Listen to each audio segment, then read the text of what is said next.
Hi, everyone, and welcome to Lurking for Legends, a live video cast where we talk with people from all walks of the publishing industry. I'm Christy Stratus, historical suspense and historical fantasy author, and my awesome co-hosts are sci-fi author David M. Kelly and epic fantasy author Richard H. Stevens. I know his name, I promise. Lurking for Legends is an interactive broadcast, and we encourage viewers to chime in with questions for our guests or comment on anything that you hear in the show. So we're going to introduce our guest in just 1 minute, but first we're just going to talk about whatever is new with us. So Richard, is there anything going on with you this week? There is. I'm going to be selling my books at a book market this weekend. Surprise, surprise. Last week, Dave and his lovely wife came down from their art from. You live up by the Arctic Circle, don't you? Anyway, they came down down to our place, and we actually did a book fair in a little town called St. Jacobs, and it went okay. I wouldn't say the crowd was huge, but we had fun, and we got to hang out with other authors, which is always a fun thing to do. And this Friday, I'm going to be at a licensed event called Sip and Shop. So there's a cover charge to come into the St. Jacobs Market. It's close to where we did the book fair last week, and once you pay your ticket to get in, it's licensed, so you can actually buy alcohol there, and then you can walk around with your wine or your whatever you're drinking, your beer, and you can actually shop for Christmas presents. It's kind of a fun thing. They've got fires burning, and they got carolers out there, and it's just a great time. I'm going to be in this big 60 by 100 foot tent. Hopefully, it's going to be a bit warmer than it was 2 weeks ago when we were out there, because we pretty well froze to death. Even though it's supposed to be a heated tent, is certainly not warm when you're in a tent. So I'll be there Friday night from 4 till 9, and then I'll be there again Saturday morning. This one is not licensed; it's just a regular market day. I'll be there from 7 till 3:30. So, and then on Sunday I will be at Binghamton's at a Christmas market in Binghamton's, and this thing is huge. So it's at Marshall Hall in Binghamton's in Kitchener. If you're from around the area, you'll know where that is, and that's what I'll be doing. So other than that, I've been slowly working away at When Legends Rise, and I will be doing a live read this Thursday, unless something unforeseen pops up. So you can catch me on Facebook on my author page doing my live edits around 7 o'clock on Thursday evening. Nice. How about you, Dave? Well, for me, as I mentioned last week, I had a bit of a bad week last week and didn't get really very much done. But I'm glad to say that this week I'm back in the swing of things, and I've already added over 2,000 words to Hyperion Jones Book 2. As Richard mentioned, I was down with Richard and his good wife Caroline at the weekend, and I was very, very pleased to be able to pick up this, which I can barely lift.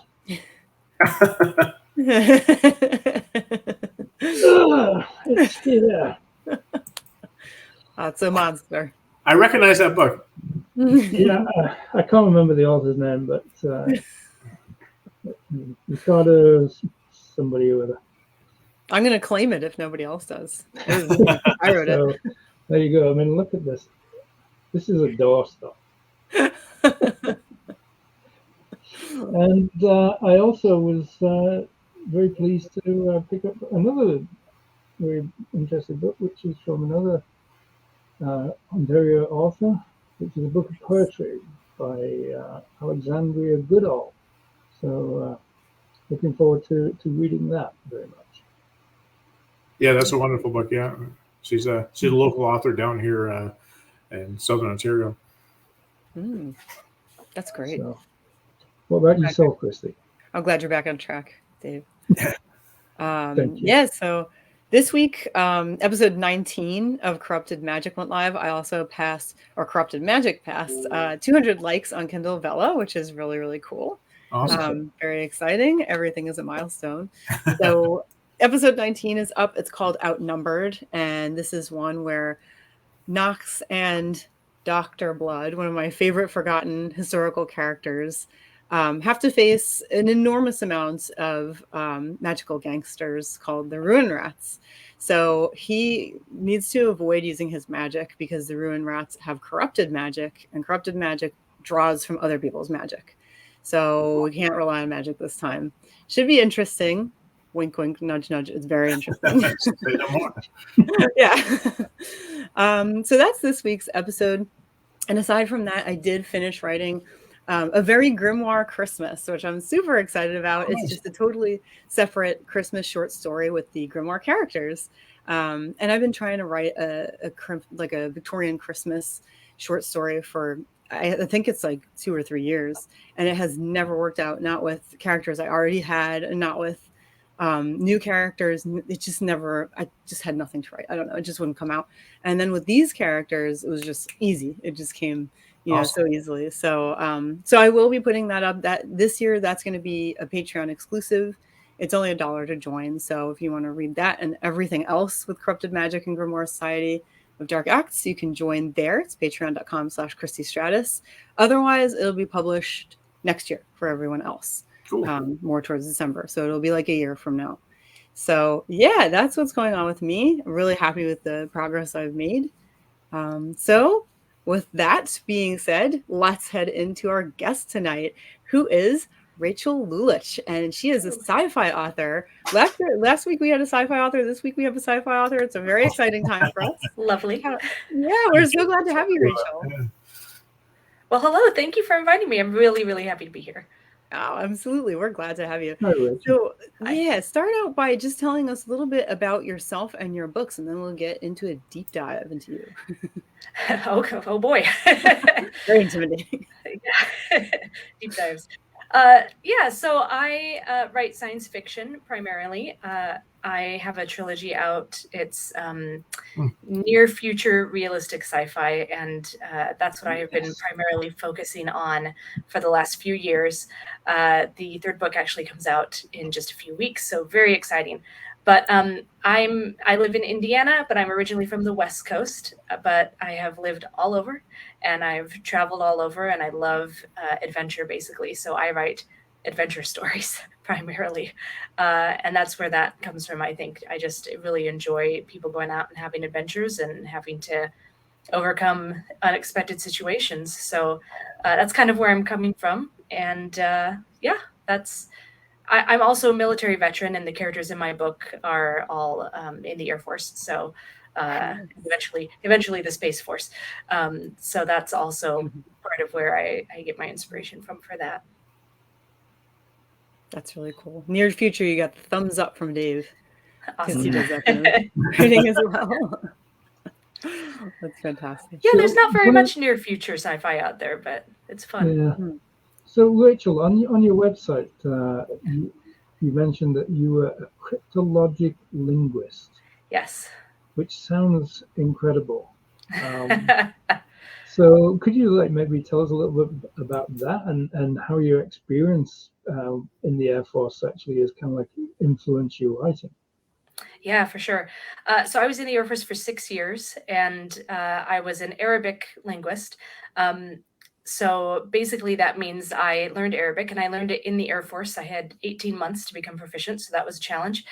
And so my Air Force career started with basic training and then language school for a very long time. And then I went to cryptology school, which sounds a little bit more dramatic than it is. It's basically just getting accustomed to the types of things you might be working with in the language.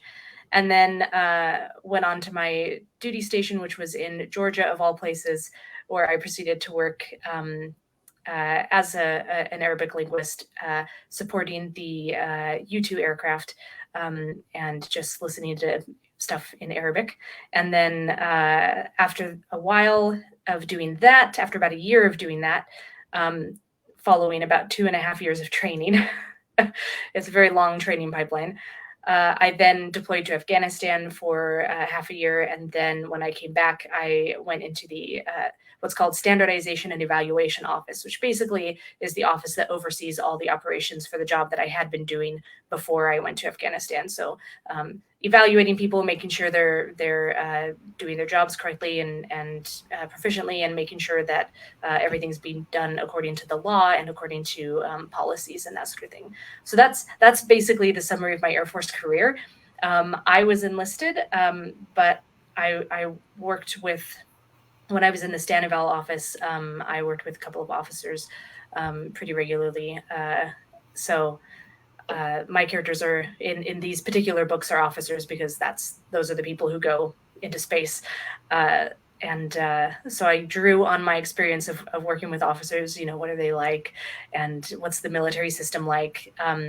I actually got to draw on my experience in Afghanistan as well because I was in an aircrew position there and learned how to talk on the radio for that. And there's, of course, a lot of radio communications in space travel. So I was able to draw on that for the sort of style of communications. So yeah, that's it in a nutshell.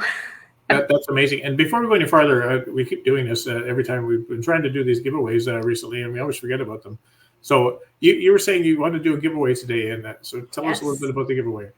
Yes, I want to give away my entire trilogy, the entire sci-fi trilogy, which is called Fractured Galaxy Trilogy, in ebook form, to somebody who asks a great question. Awesome. This evening. Yeah. And the third book doesn't come out until December 16th, but I can send on the first two right away, and then the third book when it's ready. That's great. So you're building up to this launch. Do you do big book launches? Do you just do a soft book launch? And why don't you tell us a little bit about it's book 3 in the Fractured Galaxy series?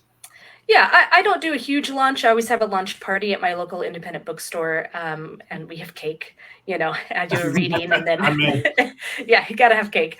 I do a reading and then some Q&A basically with whoever's there. It's really fun. I did that for my previous book as well, the second book in the series.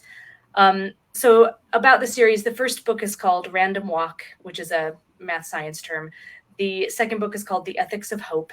And then the third book is called Standard Candles, which is an astronomy term. And basically, it's a continuing story of these 3 Air Force astronauts who are on a mission to Mars, but end up getting a little bit sidetracked when their experimental engine malfunctions and sends them elsewhere. And unfortunately, they do not have the technology that they need to control a return to Earth, or even really to talk to ground control anymore. So it's quite a challenge for them trying to figure out how to survive in space. And then, of course, the folks back home are just trying to figure out what the heck happened and how do we help them. So book 3 is the culmination of that story. It's the part of the story that is the race against the clock, because they've been out in space for a while and they've managed to survive this long, but now they have to survive long enough to try to get home if they can. And the folks back home have to sort of battle the prevailing winds that want to sort of move on and count them as lost because they've been gone for so long. So that's what book 3 is dealing with. That's great. And will that be your last one? Is it this trilogy or? Yes, this is a trilogy, so that'll be the last one for this particular story. I do toy with the idea of writing more books in this story world, but it would be a different story, perhaps a little farther in the future. The next set of the next generation of spaceflight or something like that. I haven't decided yet, but for now, yes, this is the conclusion of this particular story and the trilogy. Yeah. Do you take any inspiration from particular? Whenever I think of anything near future space or actually just space, I'm always thinking about Star Trek myself because I'm a huge fan. High five, David. So sorry, Richard, but anyway, huge high five, Star Trek fan. And so I just wondered, if you take any inspiration, or if you even need any inspiration from those types of places, since you actually know so much about this kind of stuff and the military and things like that. Yeah, I definitely did a ton of research to try to make it as grounded in reality as possible. But I do take inspiration from other creative works. So I am a huge Stargate fan, Stargate SG-1 in particular. So I think there's definitely some inspiration drawn there, just because I love the show so much and have watched it so many times. And then also movies like Apollo 13 were an influence, especially in certain aspects of these books, like the opening launch sequence, for example, some of the way that ground control works, which I also researched in addition to the movie, obviously, and found transcripts of the actual communications from that mission and that sort of thing. But even the movie and the way that it tells its story was a bit of an inspiration as well. So that kind of thing, I would say. So you said that you're a big Stargate fan, Rachel, and then you were in the Air Force. Now, come on, I mean, that's a bit of a coincidence, isn't it? So when you look at things like Stargate, for instance, with your experience, I mean, do you find like the depictions of the military kind of like head shaking, or do you find them fairly good? I mean, what's your response to it? Yeah. So Stargate actually does a decent job. I mean, it's dealing with very unrealistic scenarios, obviously, but some things that I appreciate about how Stargate depicted the military was the professionalism and dedication to the mission. They had a great leader in General George Hammond, depicted really, really well, I thought. But they also show sort of the other side, because there's all types in the military, right? So they also have the occasional cad or poor leader as well. And I appreciate that also, because, it is, you do get all types. My experience in the military, thankfully, was super positive. So I mostly identify with those positive portrayals that Stargate focused on. They do things right, like, little things like saluting, the way they wear their uniforms for the most part, stuff like that. There's every once in a while you see a show where, people are just discussing classified information in a random cafe and you're like, oh my goodness, no. Or there's supposed to be a military character who's enlisted and they have a horrendous salute. And it's like, if they were an officer, I would let it go, because I've seen some interesting salutes from officers. But nobody who's enlisted does anything other than this, like, it's just the way it is. So sometimes shows or films will have things like that completely take me out of it, at least for a moment. But Stargate, SG-1 in particular, never really violated that. When I first saw it before I was in the military, and I've seen a bunch of it since getting out of the military. And yeah, they take liberties. There's stuff that's, not the way it's done. Of course, it's fiction. It's a TV show. But I think the general tone of their depiction and a lot of those little details was actually quite good. That's really cool. Great to know, because I like that show as well.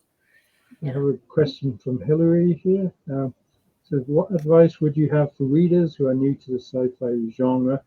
Any recommendations for good starting points? That's a really good question. I was once a new to the sci-fi genre reader. It's funny, I grew up watching Star Trek with my brothers, and Battlestar Galactica runs the original show, Star Wars, all of that. But I got it in my head for some reason, I think around middle school, that I didn't like science fiction, and that sort of those things were exceptions. And so I didn't watch it very much for a while. And then I discovered Stargate and found out how wrong I was, and a whole bunch of other, shows and films. And I started reading a lot more sci-fi than I ever had. I would say I personally like to try shorter things or things that sound similar to stuff I already know I like. So for example, if you like Stargate, or if you like The Martian, or if you enjoy Apollo 13, Hidden Figures, that kind of thing, you'll probably like my books. But if you're more of a Star Wars fan, you might not like my books as much. They're not, that sort of space opera, type of style, space fantasy. So think about what you do know of sci-fi and try to find stuff in that vein is what I would suggest. But also branch out. I love H.G. Wells and things like that. And I don't write anything like him, but I love reading his books. Jules Verne is great. I've read some short stories recently by an author whose name is escaping me that I really enjoyed, and I'm going to look for more stuff by them. So short stories are also a good way to check things out. But it's really convenient too now with being able to look inside the book when you're looking at it online and check out that first chapter. Or if you're in a bookstore, you can always read that first chapter. If you can, always read the first chapter. If you like the first chapter, you'll probably like the book. So that's another thing I would suggest. Yeah, good advice. That is great advice. I always tell people when I'm trying to sell my books, they ask me what it's about or what it's like, and I always tell them it's more like Lord of the Rings as opposed to Game of Thrones. Yeah. But I always tell them, I love them both. I love George R. R. Martin, even though I'm not happy with him for not finishing a series. But Nobody I love his writing style. I think he writes great stories, but I don't write anywhere like him. So if you're looking for something like Game of Thrones, then my fantasy is not for you. So exactly the same with science fiction. I don't write science fiction, but just with what you said, there's so many different variations of science fiction. Like there's Jules Verne type, there's like The Martian or the Star Wars, which is kind of science fantasy, but still it's science fiction for sure, and it's just a different type for sure. So we were discussing before we went online, and I'm going to steal this question from Christy because I keep seeing it on my screen, and I'm going to ask anyway. And I think it's just the name that really makes me want to say it, because what is Indiegogo? Yeah, so Indiegogo is an online crowdfunding platform. It's very much like Kickstarter, if you're familiar with that. You're welcome, Hillary. I would say the main difference between Indiegogo and Kickstarter is that on Kickstarter, if you don't raise 100% of your goal funding, you don't get any of it. It reverts back to the people who pledged the donation. They don't get charged. But on Indiegogo, you can select the option to do it that way, or you can select the option to do flexible funding, where whatever people contribute, even if it doesn't reach your goal, you still get those funds. And so, maybe you can go forward with the project with a slightly lower budget or something like that, which is what happened with me with my first book. I did all 3 of these sci-fi novels with Indiegogo, and the first one didn't fully fund. It was close, but not quite there. The second 2 did fully fund. They exceeded the funding goal. So that was great. But because I did flexible funding on Indiegogo, I'm looking at the books. That's what I'm looking at. Sorry. I was able to move forward with the first novel anyway, even though I didn't get quite my full funding goal, and I was able to get that out and then move forward with the next 2. So correct me if I'm wrong. I've never done a Kickstarter or an Indiegogo, but there's thresholds that people have to meet, or the author has to meet, selling their books, or at least the pre-sale of it. And when you hit these thresholds, then you offer the reader some kind of reward. So, yeah, sort of. So if you don't meet your funding goal, do you still offer those rewards, or how does that work? Do they let you off that? Yeah, so there's 2 different reward systems in these crowdfunding platforms. There's the reward tiers, which are basically, let's say you're doing a crowdfunding campaign for your next book, and you say, if you donate $5, you get the ebook for free. If you donate $20, you get the ebook and the paperback, etc. People who donate to those goals, even if you don't reach your total amount that you wanted, will still get those rewards. And then if you exceed the fundraising goal that you had, you can offer additional rewards for either certain levels of donation or for everybody who donated. So for example, on my 3rd book, those are called stretch goals. I had as a stretch goal an ebook, The Art of Space, a behind the scenes ebook on the artwork behind my trilogy. And we reached the level of funding to unlock that stretch goal. It's sort of an extra thing that you can offer people. So that type of thing, people aren't going to get unless you reach or exceed the amount that you've set for that. But for your baseline fundraising goal, they will receive whatever rewards are associated with the amount that they donate. Very interesting. How do you go about drawing people to that? I know, like you were saying, your first one didn't fully fund, and then the next one, and I assume the one after that probably exceeded funding. And of course, if you have a reader base, that helps. But still, how do you draw people over there? There are so many people looking for funding with that. Yeah, it's very true. Basically, the same way you draw, similar to how you draw readers, you just try to get the word out. But it's a little bit different in that you're more marketing to your family and friend circle first, and then you kind of expand from there. Whereas with book marketing, you're expanding from the beginning outside of that inner circle. So it is a little bit different. You first reach out to the people you know, and like everybody you know, and I think if you have good rewards, that's a huge help. So I had book rewards like the ebook, the paperbacks. I've got signed paperbacks. I've got limited edition numbered signed hardbacks. I made some cool merch for my books. I've got these unit patches for the made up units in the stories. Oh, those are cute. And I've got the associated challenge coins, which if you're a military person, you know exactly what that is. And those are all really cool perks and things like that. So if you have good rewards, I think you'll be more successful in drawing people, or if you have a really good network. I sort of leaned more on rewards than network, which is probably why the first one didn't quite fully fund. But I think if you communicate well what you're using the money for also and why it's important, that's a big plus as well, to help people understand what it is you're doing and why they should participate. So that brings up an interesting question. Then what do you use the money for? Yeah. So one of the things I use the money for is cover design. We talked about this before going live. I have a professional cover designer do my books. His name is Christopher Dahl. He's a space artist out of Washington State. He's fantastic. And he's done the covers to all three of my books, the base art of the cover is actual paintings. And then he adds like the text and stuff in Photoshop afterwards. And they're just amazing looking. So they look like, published by a big publishing house books, which I love, and which I knew would happen because he had done a series previous to mine, which had been indie published just like mine, and then had been picked up by a larger press, which kept his covers. So I knew that they were good quality stuff. So those are the covers there, stabilized. Yeah. So some of the money goes to that. Some of the money goes to editing. You shouldn't just edit your own work. You should especially, I'm an editor myself. I'm a developmental editor, freelance. But copy editing, I'm horrible at. So I made sure to hire copy editors, for example. And then also interior design of the book so that the page layout looks right and all of that. Those are the types of things that I spent my money on. Basically, the things that make it a professional product.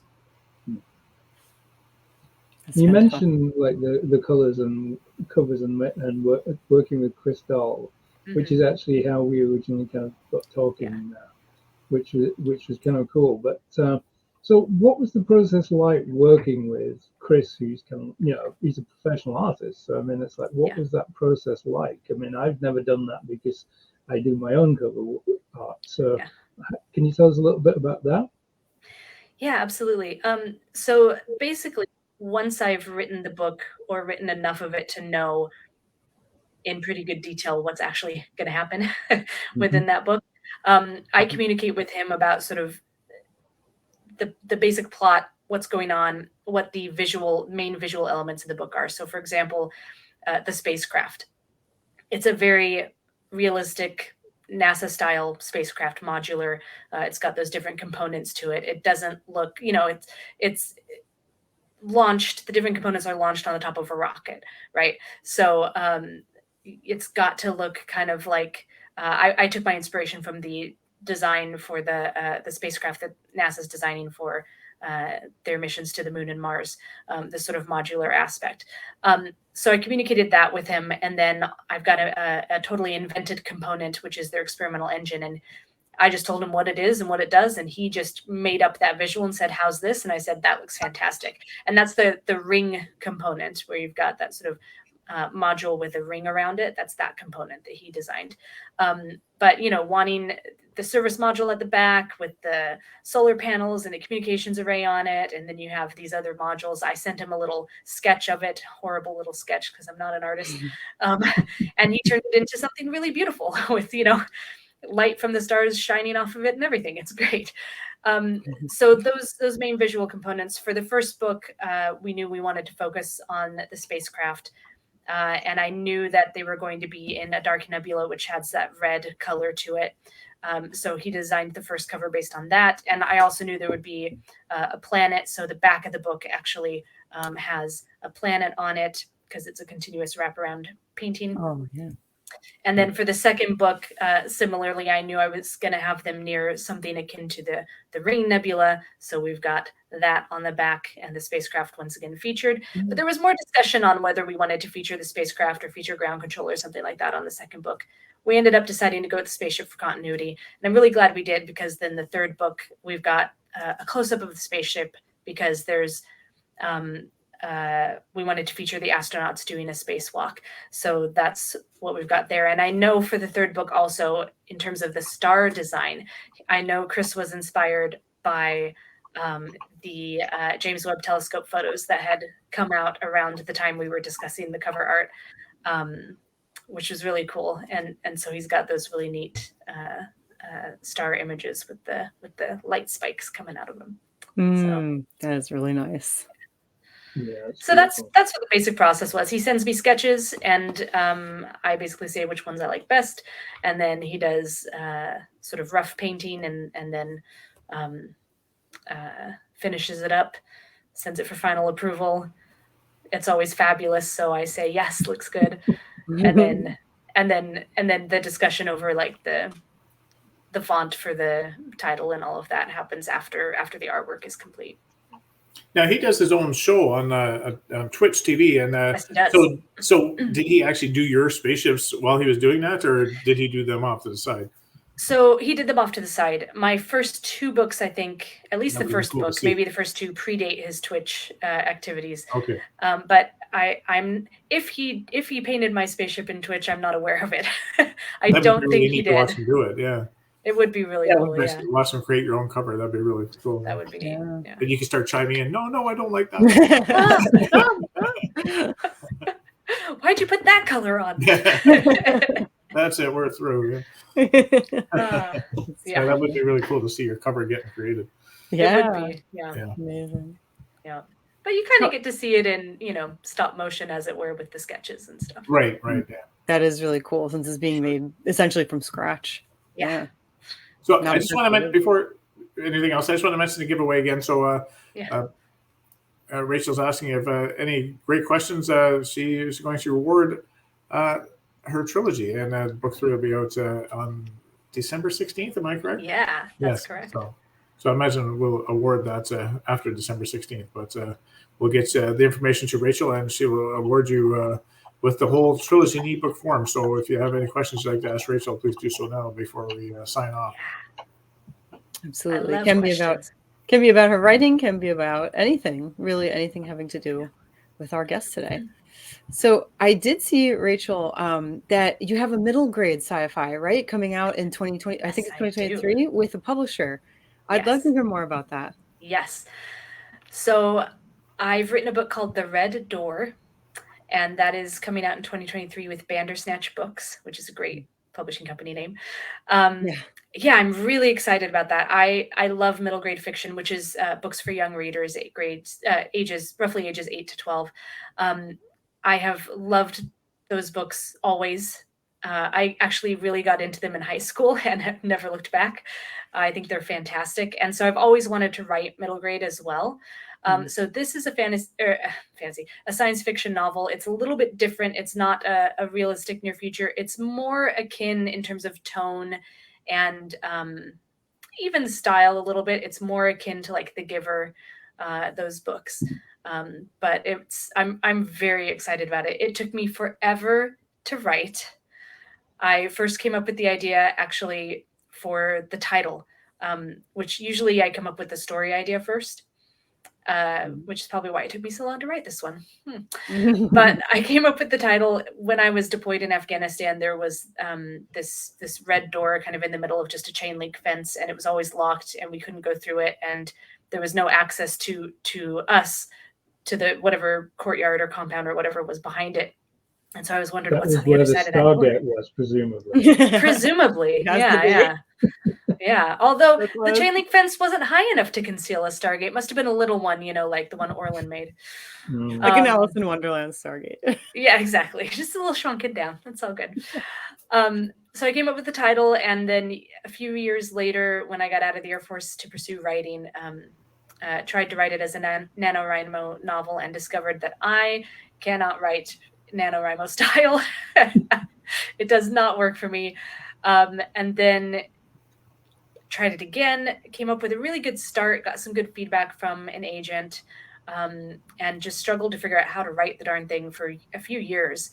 And then in 2020, actually in the fall, I finally I spent the summer just thinking about it here and there and figured out what it was actually about, like what the themes were and all of that sort of thing, what I wanted the character arc to be for a main character, how I wanted to write it, and then I wrote it in 6 weeks. So it was a long time coming, and then it was just boom all at once. And then of course I had some beta readers looked at it, did some editing on it, etc., before sending it out. But it's been a long time coming, and I'm really, really happy with how it turned out.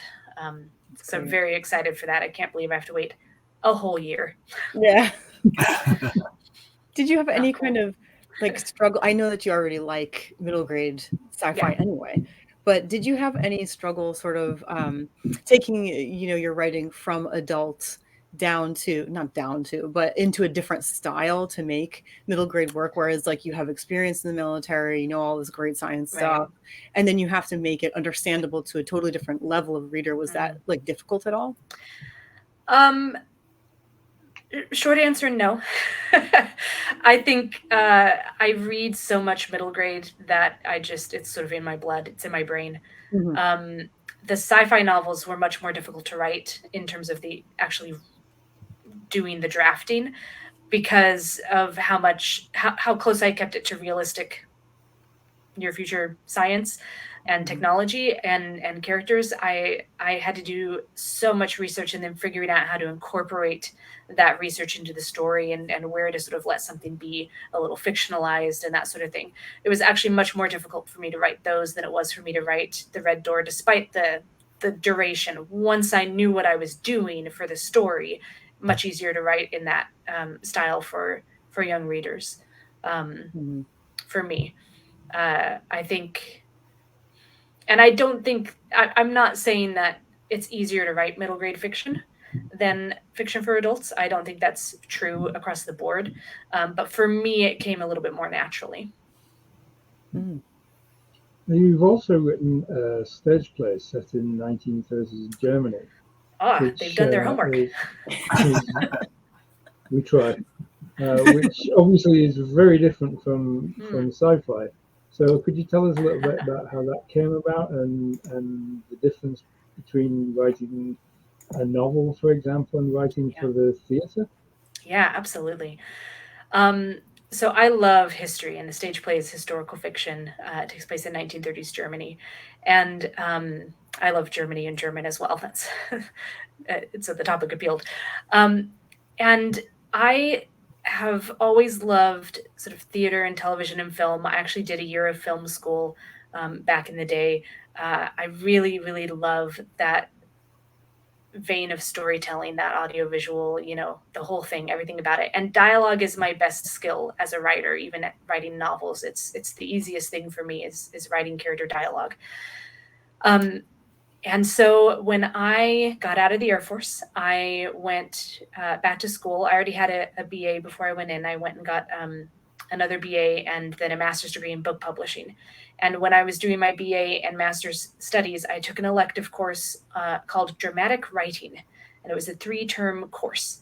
And dramatic writing doesn't mean writing dramas per se. It just means like writing for performance, writing for stage or film, television, podcast, radio, any of that.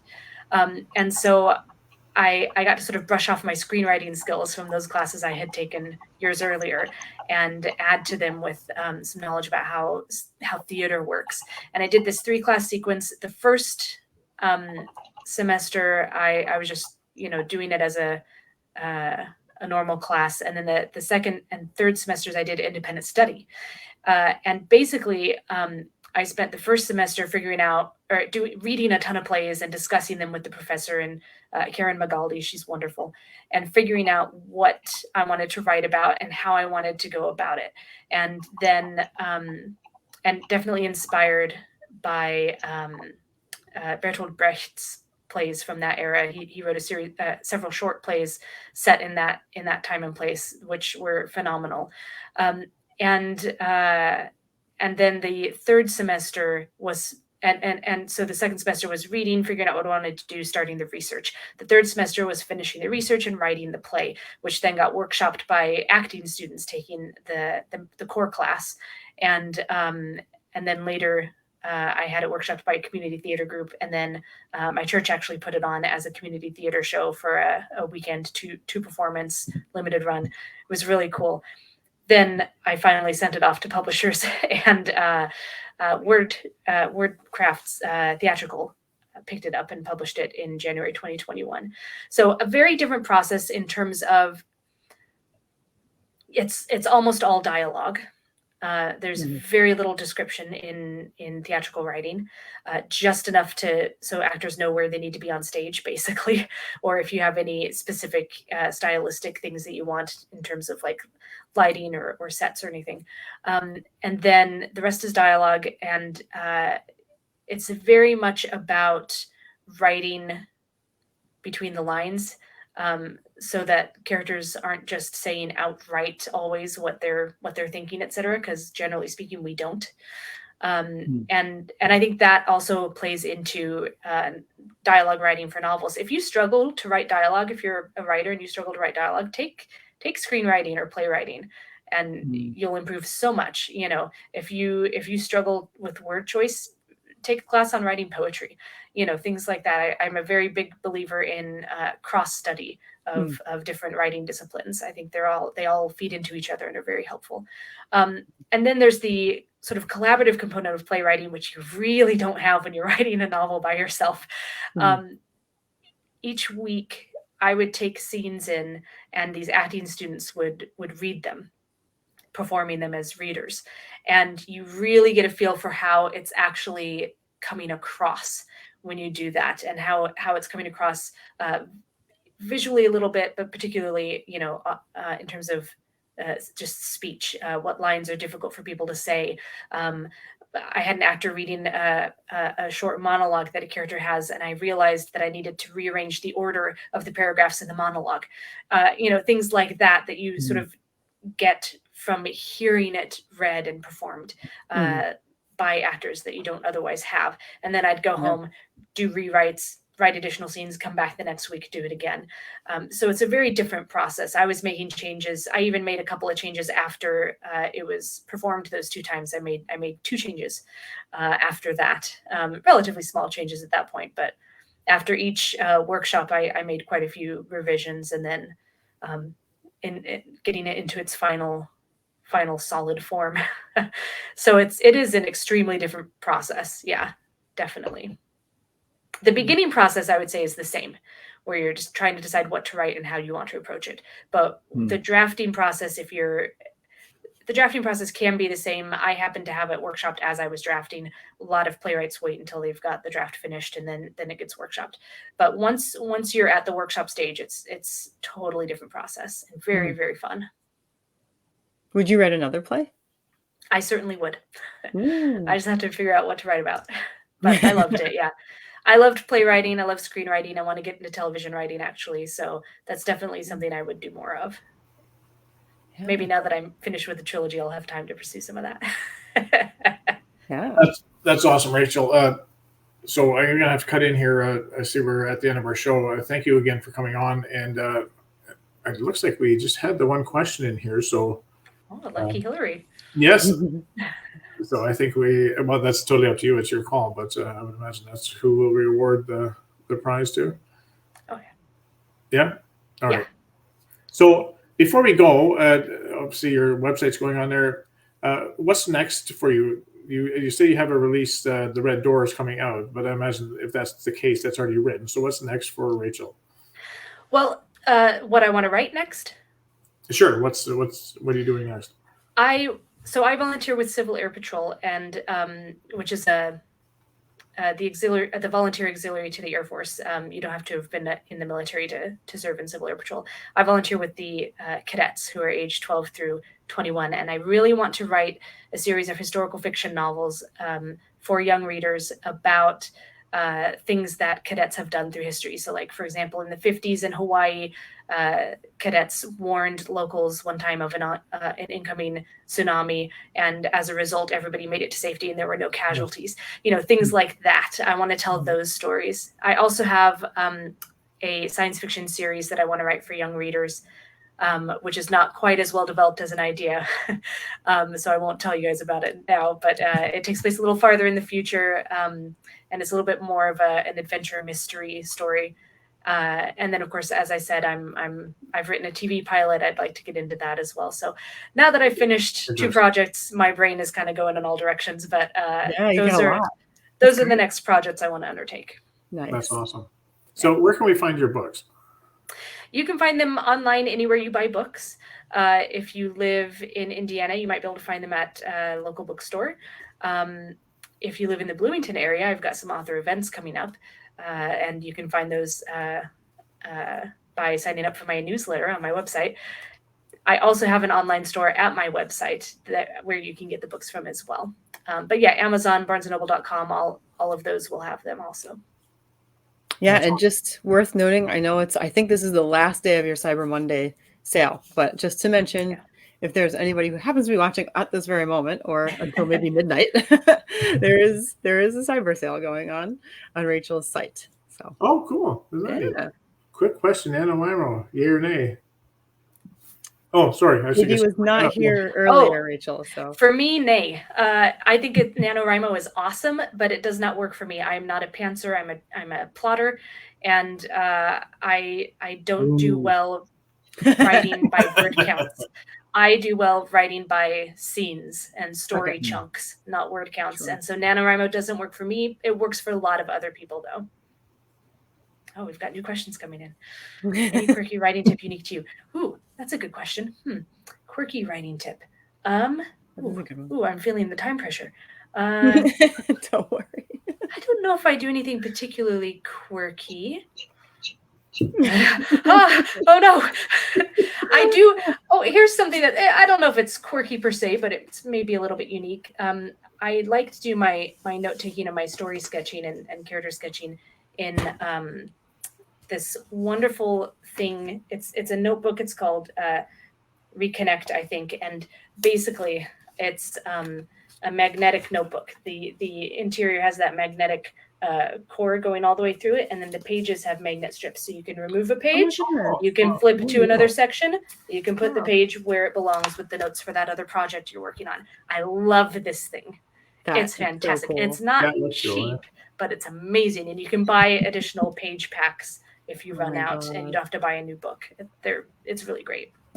That sounds like I so want that. That's amazing. That's one of my problems. Like when I do write on paper, which I love writing in notebooks and stuff. That's one of my problems. I write out of order a lot. Yeah. And so writing on paper is like both fun and makes me a little bit anxious. You maybe should look into these notebooks. You might like I love that. Oh my God. Yeah.